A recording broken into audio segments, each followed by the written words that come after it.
sambil di video aja. Ya ini yang Biar salah. jelas. Sensor ini. Aduh. Pak Ngap, ya nggak Pak? Pria diduga polisi gadungan tilang pengendara mobil kabur saat direkam.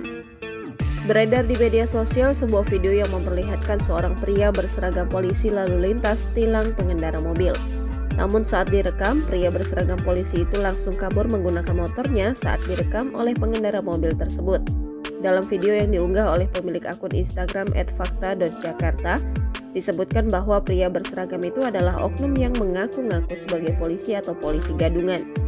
Terlihat seorang pria mengenakan seragam polisi menghentikan pengendara mobil. Pria berseragam polisi tersebut menghentikan pengendara mobil, kemudian memarkirkan sepeda motor tepat di depan mobil. Setelah keduanya berhenti, pengendara tersebut kemudian turun dari dalam mobilnya. Sementara pria berseragam polisi itu menghampiri pengendara mobil dan bermaksud memberikan tilang kepada pengendara mobil tersebut. Pengendara mobil mulai merasa curiga dengan perilaku polisi tersebut sehingga ia memutuskan untuk merekam aksinya. Setelah mengetahui bahwa ia sedang direkam, polisi tersebut langsung pergi meninggalkan perekam video. Namun hingga saat ini belum diketahui pasti kapan dan di mana peristiwa tersebut terjadi. Unggahan video yang memperlihatkan pria berseragam polisi tilang pengendara mobil itu pun viral di media sosial.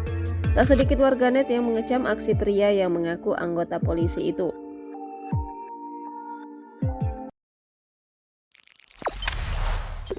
Jangan lupa subscribe, share, komen, dan like ya.